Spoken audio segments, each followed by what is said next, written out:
जैसे कि आप स्क्रीन पर देख रहे हैं, अब आपके सामने आ चुकी है प्रॉब्लम नंबर 4 कॉन्ट्रैक्ट अकाउंटिंग की, जो कि हम लगातार कंटिन्यू इस बुक से आपको बना करके सवाल दे रहे हैं। और ये किताब आपके सामने मौजूद है और इसी बुक से हम आपको दे रहे हैं एक एक करके एक एक सवाल का सॉल्यूशन आपकी स्क्रीन पर लगातार जा रहा है। धीरज सर कॉमर्स क्लासेज में अगर आप एक न्यू स्टूडेंट हैं तो फ़ौरन सब्सक्राइब कीजिए इस चैनल को और लेटेस्ट अपडेट्स, कॉमर्स के तमाम वीडियोज़ की अपडेट्स की कंटिन्यू लेते रहिए। चलिए शुरू करते हैं क्वेश्चन नंबर 4। यहाँ लिखा है the following information relates to contract number 127। You are required to prepare the contract account and the contractee's account assuming that the amount due from the contractee was duly received.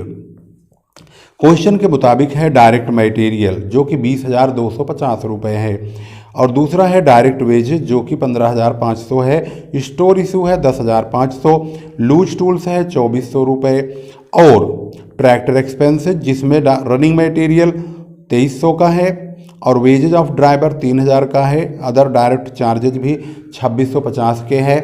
कुछ other information भी यहाँ पर लिखी हुई है। Contract price was ₹90,000 and the contract टूक 13 weeks in its completion. ये ठेका 13 सप्ताह में पूरा हो गया। The values of loose tools and stores returned at the end of the period were ₹200 and 3,000 respectively. The plant was also returned at a value of ₹16,000 after charging depreciation at 20%. The value of tractor was ₹20,000 and the depreciation was to be charged to the tractor at the rate 15% per annum. The administration and office expenses are to be provided at 10% on works cost. यह question बहुत महत्वपूर्ण है और इस question के बारे में अगर हम सॉल्यूशन की ओर चलते हैं तो सबसे पहले आप देखेंगे ध्यान से इसका सॉल्यूशन किस प्रकार से किया गया है। सबसे पहले आपको फॉर्मेट बनाना होगा, जैसे कि मैं आपको स्क्रीन पर दिखा रहा हूं। कॉन्ट्रैक्ट अकाउंट पार्टिकुलर्स रुपीज़ के नाम से। इसके बाद हम पहला खर्चा जैसे कि आपकी स्क्रीन पर मौजूद है यहाँ देखेंगे तो यहाँ पर सबसे पहले नंबर पर डायरेक्ट मटेरियल 20,250 रुपये, डायरेक्ट वेजेस 15,500 और स्टोर इशूज 10,500, लूज टूल्स 2,400। ये 4 खर्चों को हम यहाँ पर लिख चुके हैं। 1, 2, 3 और 4, ये चारों खर्चे हो गए। इसके बाद ट्रैक्टर का एक्सपेंसेस देखेंगे तो 5300 रुपये का 5,300 है, जो कि ये रहा। इसके बाद अगला खर्चा देखेंगे तो यहाँ पर अदर डायरेक्ट चार्जेज है, यह भी खर्च है। तमाम खर्चों को हम डेबिट साइड की ओर ही लिखते हैं, जैसे कि आप स्क्रीन पर देख रहे हैं। ये 2,650 रुपये का खर्चा है। इसके बाद अब आप चलते हैं अगले पॉइंट की ओर। कॉन्ट्रैक्ट प्राइस यहाँ दिया है 90,000, लेकिन हम अभी कॉन्ट्रैक्ट प्राइस को विचार में नहीं लेंगे क्योंकि कॉन्ट्रैक्ट प्राइस तक जाने के लिए कुछ और भी चीज़ें यहाँ पर दी गई हैं। इन्होंने कहा कॉन्ट्रैक्ट 13 वीक्स में यानी 13 सप्ताह में पूरा हो गया। जो लूज टूल्स बचा हुआ है और स्टोर्स लास्ट में, लूज टूल तो है 200 रुपये का और यहाँ पर जो स्टोर्स है वो 3,000 का है, तो इसको भी हम क्रेडिट साइड में लिखेंगे। बाई लूज टूल्स 200 रुपये और बाई स्टोर्स 3,000 रुपीज़ लिख देंगे। इसके बाद क्वेश्चन में जो मोस्ट इम्पोर्टेंट पॉइंट है वो है प्लांट का कहानी। अब प्लांट की स्टोरी क्या है? इन्होंने कहा कि भाई प्लांट जो है, प्लांट को 16,000 रुपये में वापस किया गया, लेकिन 20% काट के। इसका मतलब है ये जो वैल्यू है 16,000 ये अपने आप में 80% है, जबकि हम प्लांट को डेबिट साइड में पूरा 100% वैल्यू डालते हैं और बचा हुआ प्लांट जो 16,000 है ये इसको क्रेडिट साइड में लिखते हैं। तो अब ये 100% वैल्यू लेने के लिए हमें क्या करना होगा? 16,000 इंटू 100/80 करेंगे। हमें 100% चाहिए और ये 80% है, तो प्लांट की वैल्यू 20,000 आएगी।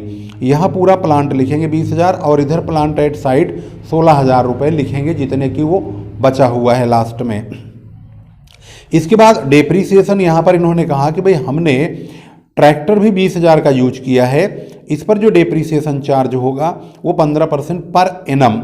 दोनों में क्या फ़र्क है? डेप्रीसिएशन जो चार्ज हो रहा है यहाँ पर देखेंगे प्लांट पर, इसमें टाइम नहीं लिखा है, तो सिंपल सी बात है, इसका 20% डायरेक्ट कटा है, लेकिन इसमें टाइम है पर एनम यानी कि वार्षिक है, और हमारा ठेका चला है 13 सप्ताह और एक साल में होते हैं 52 सप्ताह। तो हम 13/52 काटेंगे ताकि 52 सप्ताह में से 13 सप्ताह का डेप्रीसिएशन निकल जाए। तो 20,000 इंटू 15/100 ये परसेंटेज हो गया, ये 13 वीक, और ये 52 वीक हो गया। 52 वीक्स में से हमें 13 वीक का चाहिए क्योंकि 52 वीक्स एक ईयर में होता है।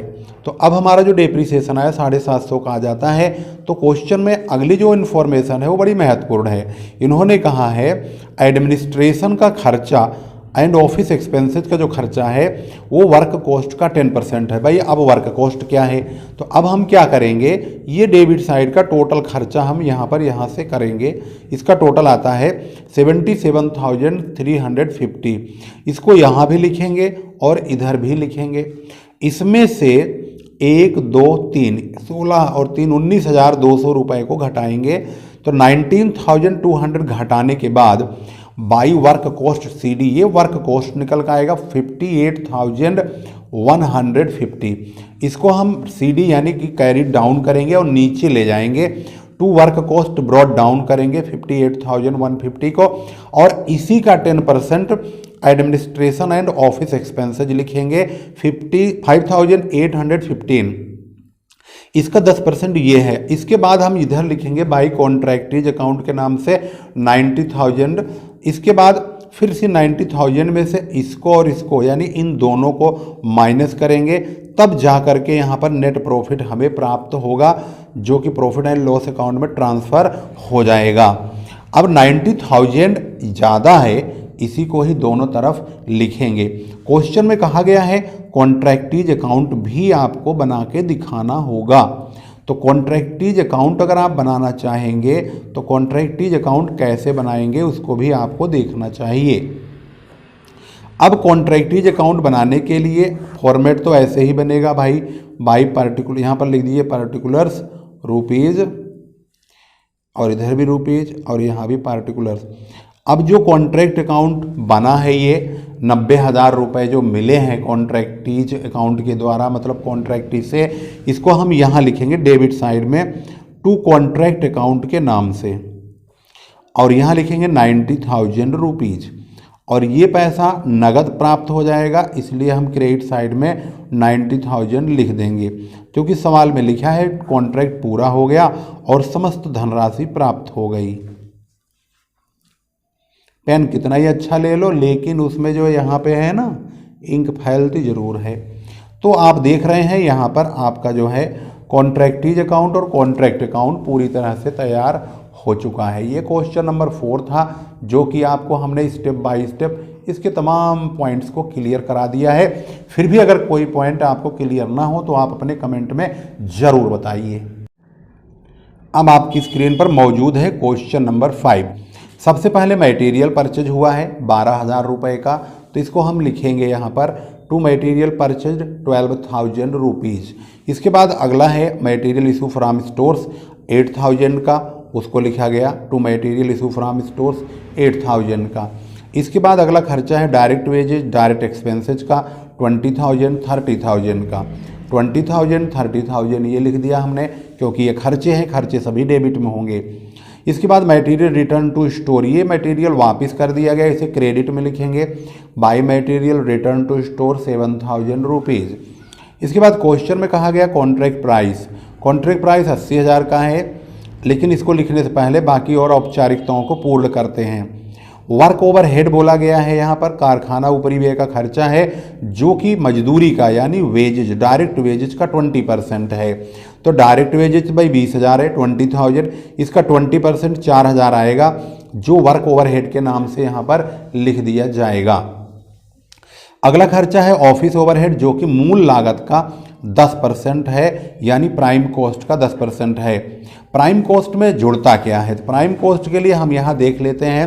प्राइम कॉस्ट का मतलब होता है material, direct wages, direct expenses, यही हमारा जो है प्राइम कॉस्ट का पॉइंट है, प्राइम कॉस्ट का फार्मूला मान सकते हैं। तो यहाँ पर देखेंगे जो हमारे पास जुड़ने वाली रकम है 12,000, 8,000 ये भी मटेरियल है 20,000, डायरेक्ट वेजेज है 20 40 हज़ार, डायरेक्ट एक्सपेंसेज है 40 और 30 70 हज़ार, यानी ये 70,000 हो गया। इसमें से मटेरियल हमने वापस कर दिया, 70,000 में से 7,000 माइनस कर देंगे तो 63,000 आएगा, यानी 63,000 रुपये आएगा। तो इसको जोड़ेंगे और 7,000 को घटाएंगे, 63,000 आएगा। इसका 10%, क्वेश्चन में यही लिखा है कि इसका 10% ही ऑफिस ओवरहेड होगा, यानी 6,300 रुपये, 6,300। इसके बाद अब हम लिखेंगे कॉन्ट्रैक्टीज अकाउंट के नाम से ठेके का मूल्य यानी प्राइस। कॉन्ट्रैक्ट प्राइस है 80,000 रुपये का, तो यहाँ पर 80,000 यहाँ पर लिखेंगे। लिखने के बाद कंपेयर करेंगे।